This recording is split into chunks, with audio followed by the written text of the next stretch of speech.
Hello. या व्हिडिओमध्ये आपण प्रत्यक्ष पेशी विभाजनाबाबत बोलणार आहोत, म्हणजेच सूत्री विभाजन किंवा मायटोसिस कसं होतं हे बघणार आहोत. आपण त्याआधी थोडंसं इंटरफेस बद्दल बोलूया. इंटरफेस हा पेशीच्या जीवनचक्राचा एक प्रमुख भाग आहे. यामध्ये ही पेशी वाढते, त्याच्या डीएनएची प्रतिकृती तयार करते आणि हा डीएनए या पेशीच्या केंद्रकामध्ये त्याच्या क्रोमॅटिन स्वरूपात असतो. म्हणजेच खूप संक्षिप्त नाही, पण थोडासा उकललेला असतो आणि ही पेशी अजून थोडीशी वाढते. यालाच आपण इंटरफेस म्हणतो. समजलं? चला तर आपण आता इथून पुढे जाऊया. आता सूत्री विभाजन म्हणजे काय? तर सूत्री विभाजन ही अशी एक प्रक्रिया आहे ज्यामध्ये हे एक पेशी केंद्रक 2 केंद्रकांमध्ये रूपांतरित होते आणि प्रत्येक केंद्रकात मूळ जनुकीय माहिती असते. आणि सूत्री विभाजनाच्या बाहेर पडताना आपण परिकल विभाजन किंवा सायटोकायनेसिस मध्ये प्रवेश करतो, ज्यामुळे हे विभाजन झालेलं प्रत्येक केंद्रक स्वतंत्र पेशींमध्ये विभाजित होते. म्हणजेच आपण पेशी द्रव्याचं विभाजन करतो. म्हणजेच सूत्री विभाजनाच्या शेवटी आपण पेशी विभाजन करतो किंवा एक पेशी 2 पेशींमध्ये रूपांतरित होते. मजेशीर आहे की नाही? चला तर हे कसं होतं हे बघूया. आपल्याकडे इंटरफेसच्या शेवटी ही एक पेशी आहे ज्यामध्ये डीएनएची प्रतिकृती तयार झालेली आहे आणि आपल्याकडे इथे 2 सेंट्रोझोम्स आहेत. तर सूत्री विभाजनाच्या पहिल्या अवस्थेकडे जाऊया, ज्याला आपण पूर्वावस्था किंवा प्रोफेज असं म्हणतो. आपण सगळ्यात पहिले एक पेशी काढूया. ही या पेशीची पुढची अवस्था आहे. आता इथे काही गोष्टी घडायला सुरुवात होतात. एक म्हणजे हे डीएनए किंवा गुणसूत्र जे त्याच्या क्रोमॅटिन स्वरूपात आहे आणि सगळे असे पसरलेले आहेत, त्यांचं वलीभवन किंवा कंडेन्सेशन व्हायला सुरुवात होते, जे आपण प्रकाश सूक्ष्मदर्शकाखाली बघू शकतो. आणि हे निळं गुणसूत्र जे त्याच्या क्रोमॅटिन स्वरूपात होतं, जे बनलेलं आहे 2 अर्ध गुणसूत्री जोड्यांनी किंवा सिस्टर क्रोमॅटिड्सने, ते सूक्ष्मदर्शकाखाली काहीतरी असं दिसायला सुरुवात होतं. आणि याला जोडणारा बिंदू, ज्याला आपण गुणसूत्र बिंदू असं म्हणतो, तो या 2 अर्धसूत्री जोड्यांना एका बिंदूवर जोडून ठेवतो. आणि सध्या या दोन्ही अर्धगुणसूत्री जोड्या मिळून एक गुणसूत्र मानल्या जातात. आणि आपण आता दुसरी जोडी काढूया. ही सुद्धा 2 अर्धगुणसूत्रांची एक जोडी आहे, ज्याला आपण एक गुणसूत्र म्हणतो आणि ही सुद्धा गुणसूत्र बिंदूवर जोडलेली आहे. म्हणजेच सूत्री विभाजनामध्ये प्रवेश करताना हे गुणसूत्र जे त्याच्या क्रोमॅटिन स्वरूपात होतं, त्याचा आता वलीभवन झालेला आहे आणि ते गुणसूत्र बिंदूंवर जोडलेलं आहे.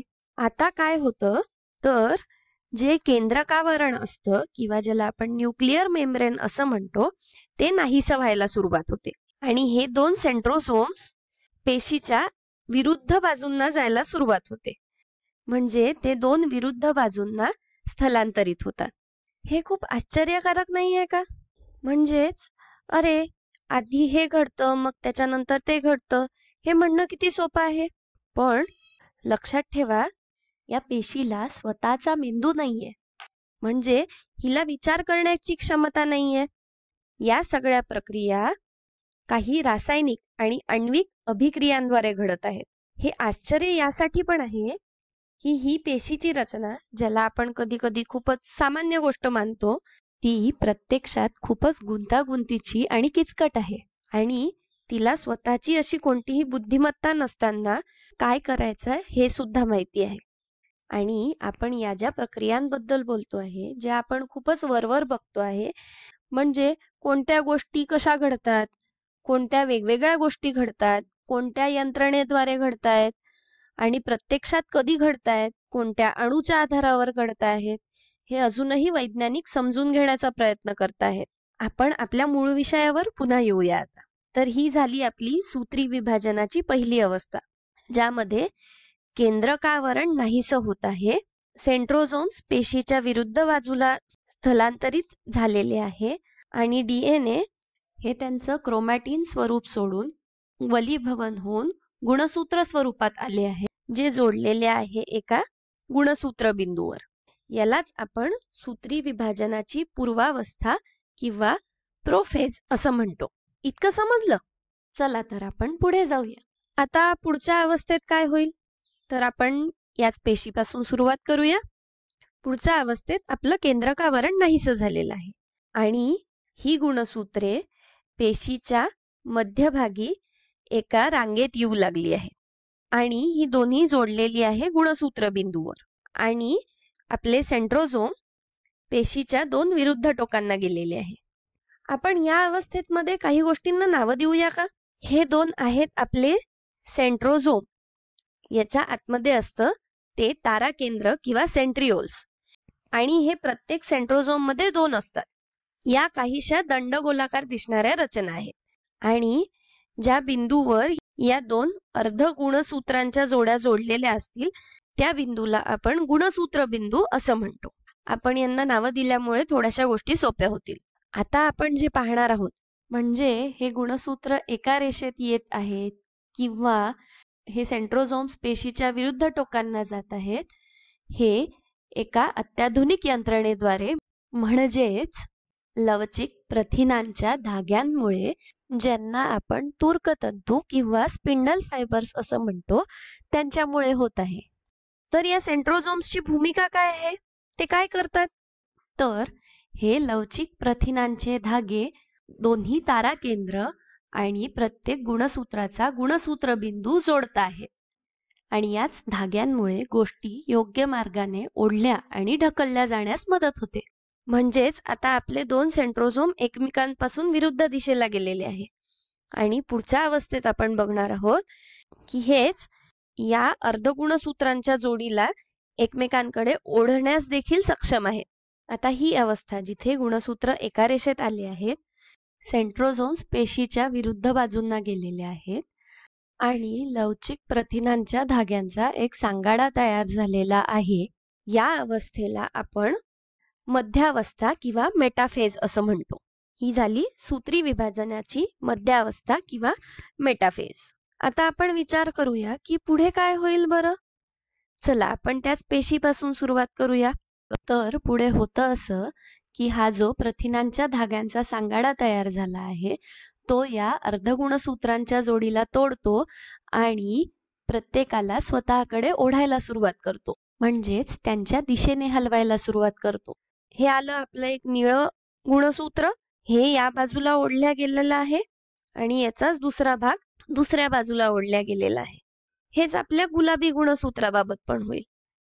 एक भाग या दिशेला ओढल्या गेलेला आहे तर दुसरा भाग या दिशेला ओढल्या गेलेला आहे. आपण आधी या अर्धगुणसूत्रांच्या जोडीला एक गुणसूत्र म्हणत होतो, आता आपण या वेगळ्या झालेल्या एका भागाला एक गुणसूत्र म्हणूया. म्हणजेच आधी आपल्याकडे दोन गुणसूत्रे होती, आता आपल्याकडे 4 गुणसूत्रे झालेली आहे आणि हा गुणसूत्र बिंदू ज्यावर या दोन जोड्या जोडलेल्या होत्या त्याला आपण कायनेटोकोर असं म्हणतो. आपण आता बघू शकतो की आपले दोन गुणसूत्र दोन बाजूंना स्थलांतरित झालेले आहेत आणि दोन बाजूचे दोन सेंट्रोझोम्स त्यांना एकमेकांकडे ओढत आहे. या अवस्थेला आपण पश्चावस्था किंवा ॲनाफेज असं म्हणतो. ही झाली सूत्री विभाजनाची तिसरी अवस्था. आता आपण याच्या पुढे जाऊया. याच्या पुढची जी आहे ती शेवटची अवस्था, ज्याला आपण अंत्यावस्था किंवा टेलोफेज असं म्हणतो.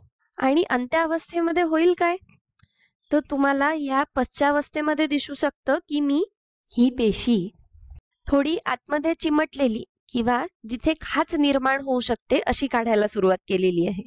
म्हणजे ही पेशी द्रव्याच्या विभाजनासाठी तयार झालेली आहे. आता मी हीच खाच थोडीशी मोठी करते. तर आता अंत्यावस्थेमध्ये आपण आपल्या सेंट्रोझोम्स पासून सुरुवात करूया, जे पेशीच्या दोन विरुद्ध टोकांना आहे. आणि या अंत्यावस्थेमध्ये पूर्वावस्था किंवा प्रोफेज मध्ये जे झालं आहे ते उलटं व्हायला सुरुवात होते. तर पूर्वावस्थेमध्ये काय झालं होतं, हा आपला DNA जो त्याच्या क्रोमॅटिन स्वरूपात होता तो त्याच्या गुणसूत्र स्वरूपात आला होता. तर आपण आत्ताच म्हटलं की अंत्यावस्थेमध्ये पूर्वावस्थेमध्ये जे झालेलं आहे त्याच्या विरुद्ध व्हायला सुरुवात होते.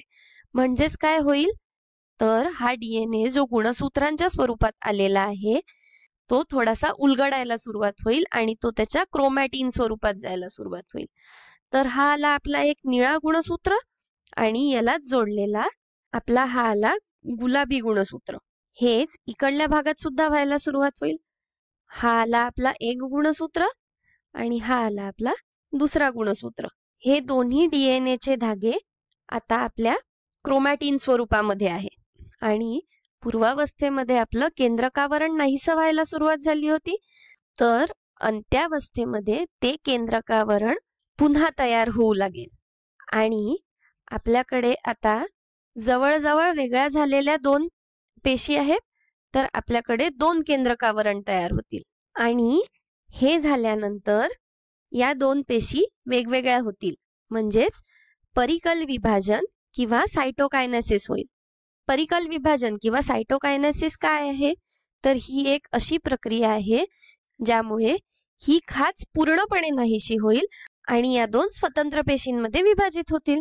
म्हणजेच ही एक मोठी पेशी जी होती ती दोन स्वतंत्र पेशींमध्ये विभाजित झाली आणि आता ही प्रत्येक पेशी पुन्हा इंटरफेसमध्ये जाऊ शकेल, जिथून ही पुन्हा पूर्वावस्थेमध्ये जाईल, त्यानंतर मध्यावस्थेमध्ये जाईल, मग पुन्हा पश्चावस्थेमध्ये जाईल आणि तिथून अंत्यावस्थेमध्ये जाईल, जिथे त्याचे दोन पेशींमध्ये विभाजन होईल.